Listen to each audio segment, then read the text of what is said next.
Halo teman-teman, selamat datang kembali di channel sejarah kita Bumi Lasura. Setelah sebelumnya kita membahas tentang jatuhnya benteng Somba Opu dan bagaimana Arung Palaka memulai langkah besar dalam sejarah Perang Makassar. Di episode kedua ini kita akan fokus pada tokoh legendaris Sultan Hasanuddin, sang ayam jantan dari timur. Kalau kamu belum nonton episode pertama, pastikan tonton dulu supaya paham alur ceritanya. Dan buat kamu yang sudah siap, yuk duduk santai, siapkan kopi atau teh karena cerita ini akan membawa kita ke jantung perlawanan rakyat Makassar.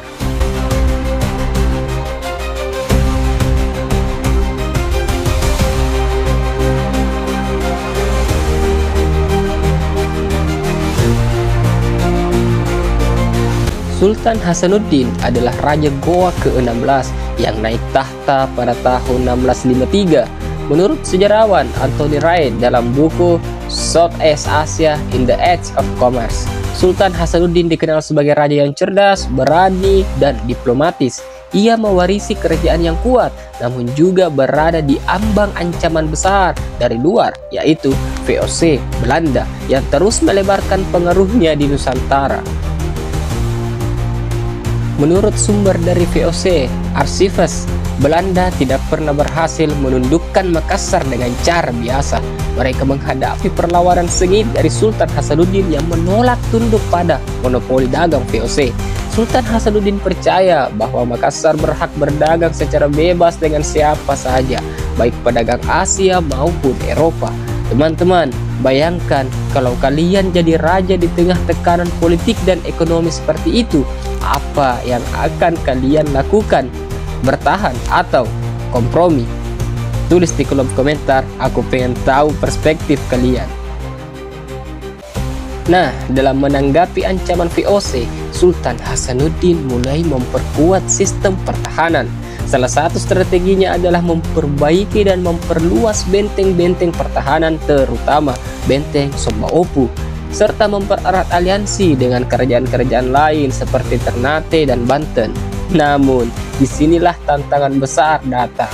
VOC membentuk aliansi dengan Arung Palaka, musuh lama Goa dari kerajaan Bone. Perseteruan ini akhirnya berubah menjadi perang besar yang melibatkan kekuatan asing dan lokal dalam skala yang belum pernah terjadi sebelumnya di Sulawesi.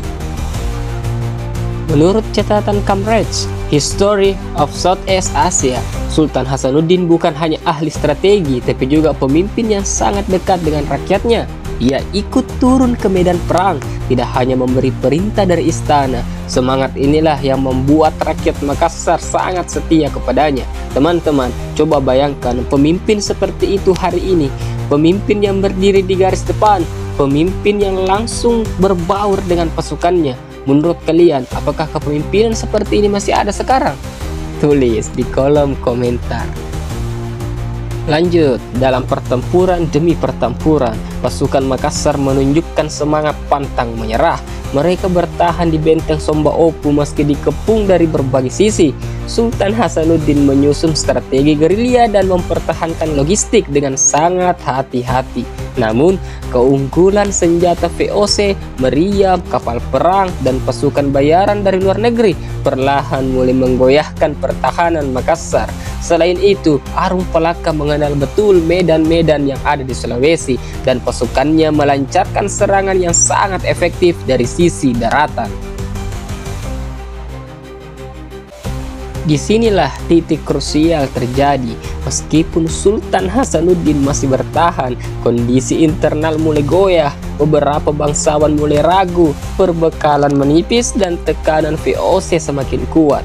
Menurut laporan sejarawan Belanda pada tahun 1667, akhirnya Sultan Hasanuddin terpaksa menandatangani perjanjian Bungaya. Perjanjian ini sangat merugikan Goa karena memberikan VOC kendali penuh atas perdagangan dan menuntut pembongkaran benteng-benteng di sekitar Makassar.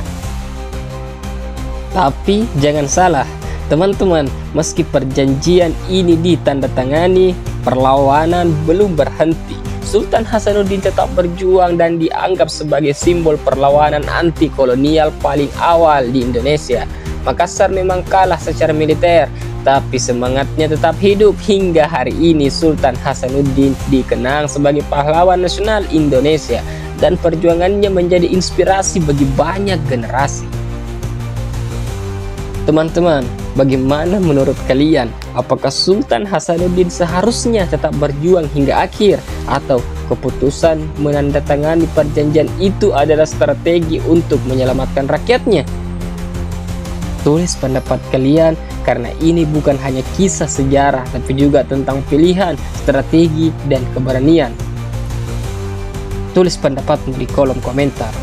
Terima kasih sudah menonton episode kedua kali ini. Di episode ketiga nanti kita akan membahas lebih dalam dampak perjanjian Bungaya, bagaimana Makassar berubah setelah jatuh, serta bagaimana VOC memperluas pengaruhnya di Nusantara. Jangan lupa like, komen, dan subscribe biar kamu nggak ketinggalan episode berikutnya. Sampai jumpa dan salam sejarah.